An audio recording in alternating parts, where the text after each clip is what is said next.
beloved of the Lord. This is Bev Potter. It's October 29th, 2018.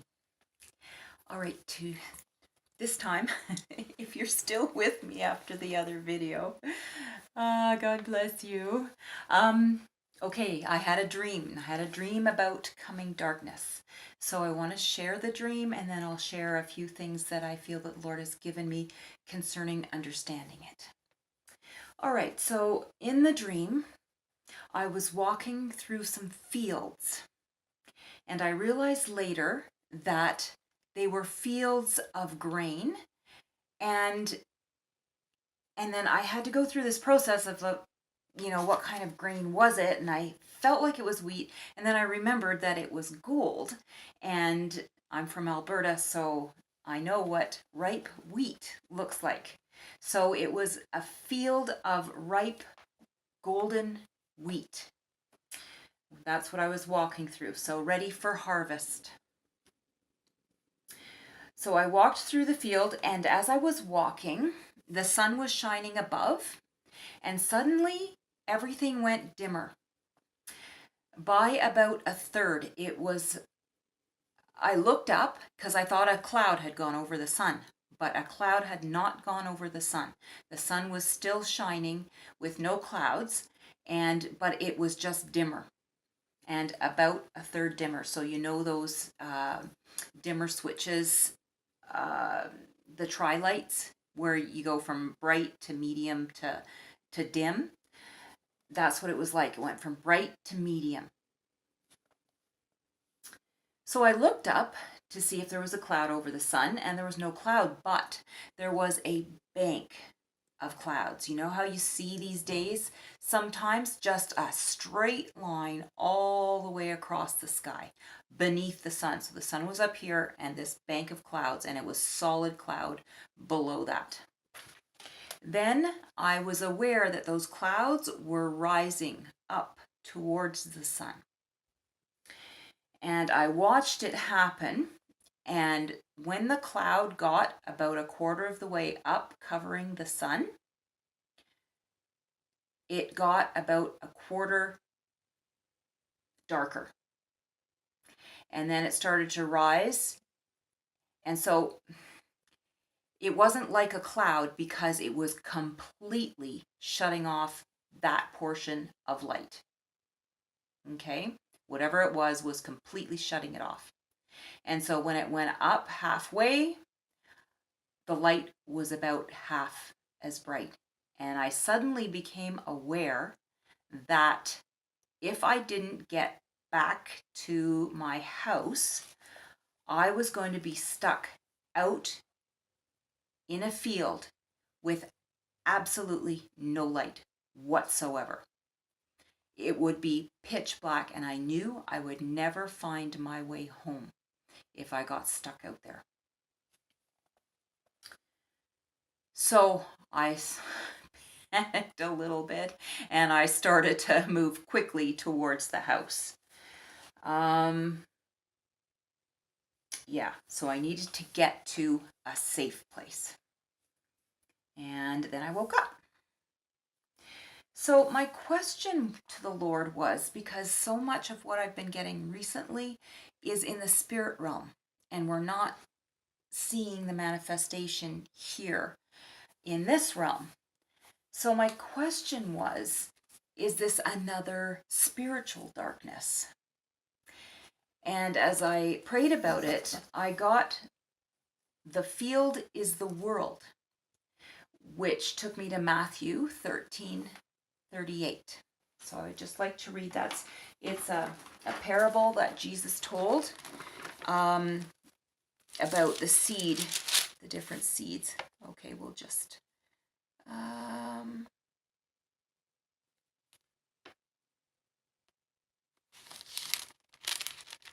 sorry. Okay, here we are. The parable of the weeds. Jesus told them another parable. The kingdom of heaven is like a man who sowed good seed in his field. But while everyone was sleeping, his enemy came and sowed weeds among the wheat and went away. Wheat. When the wheat sprouted and formed heads, then the weeds also appeared. The owner's servants came to him and said, "Sir, didn't you sow good seed in your field? Where did the weeds come from?" "Where then did the weeds come from?" "An enemy did this," he replied. The servants asked him, "Do you want us to go and pull them up?" "No," he answered, "because while you're pulling the weeds, you may root up the wheat with them. Let both grow together until the harvest. At that time, I will tell the harvesters, 'First collect the weeds and tie them in bundles to be burned, then gather the wheat and bring it into my barn.'" So later, the disciples ask Jesus the meaning of this when they're in private. So he explained it. He answered, "The one who sowed the good seed is the Son of Man. The field is the world, and the good seed stands for the sons of the kingdom.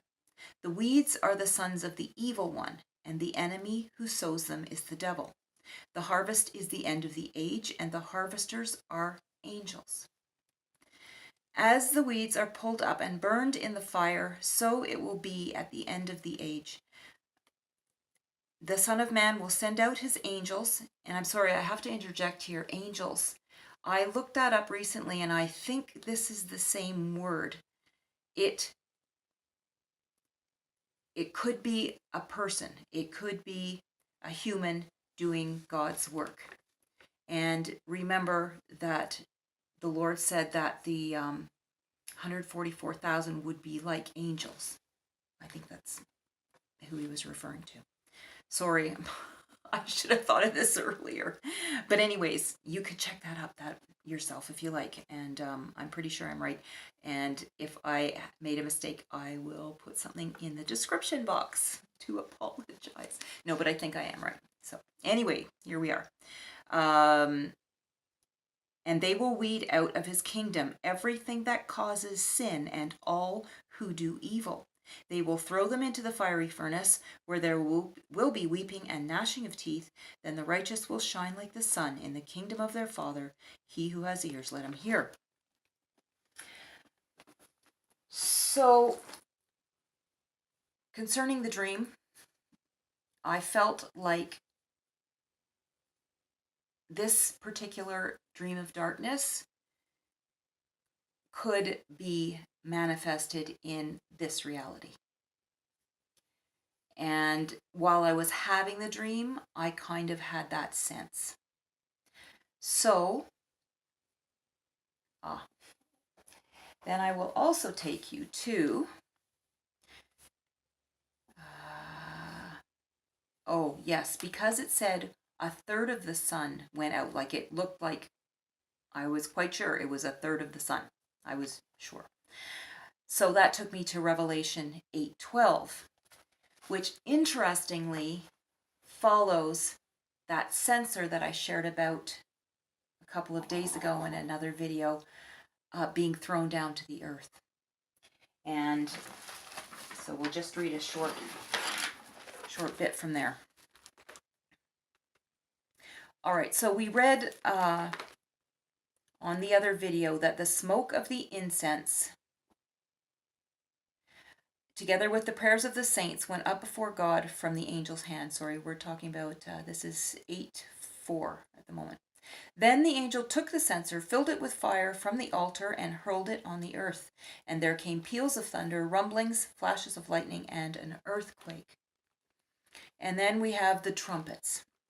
So there are 3 trumpets, and then we get to the 4th angel. Okay.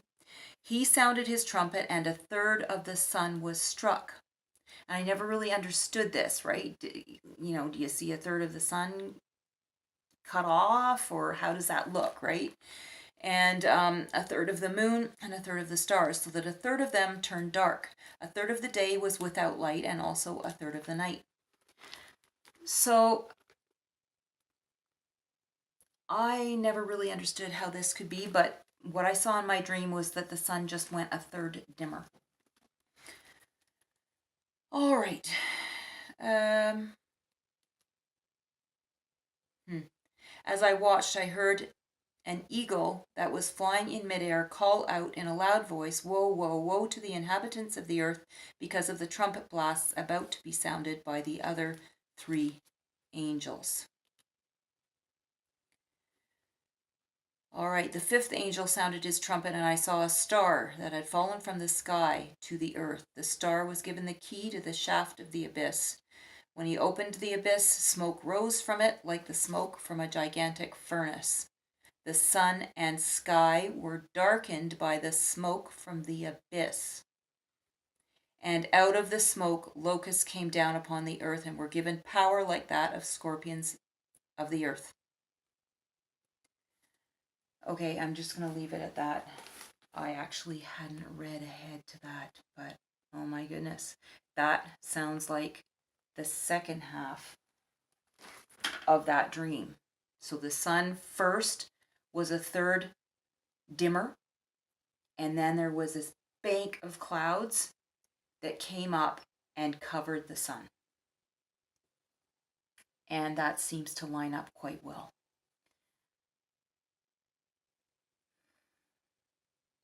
Okay. So when you see the sun get dimmer, you know that some things are about to transpire, and it is very important to get to a safe place. Okay? That would be under God's wings. Run into the Lord with everything that you have. All right. Well, His kingdom come. Lord, your kingdom come. Your will be done on earth as it is in heaven. Lord, I pray that you would work in your people to will and to do of your good pleasure. You would cause them to make whatever preparations are necessary, or to just abide in your presence, whatever you have for them to do. I pray, Lord, that you would make it clear, and that you would be, well, you said you would be with us, so you will be with us even to the very end of the age. So, yeah, have your way. Open our eyes, our spiritual eyes, ears, and our hearts to perceive the things that you're doing, the things that you're saying to us. And yes, give us hearts of obedience, full obedience, and help us to trust you completely, because all that you do is good, and you are good, and you will keep your people safe. Thank you, Father. I just, one more thing I want to mention is that when the Israelites were leaving Egypt and the plagues were coming on Egypt, for the first few plagues, the Israelites also felt the effects of those plagues. And then the Lord made a distinction, and he protected his people from the last of the plagues. So that's an encouraging thing. All right, so his people will be protected. Thank you, Father. Okay, God bless you. Love you. Thank you for letting me share. We'll talk to you soon.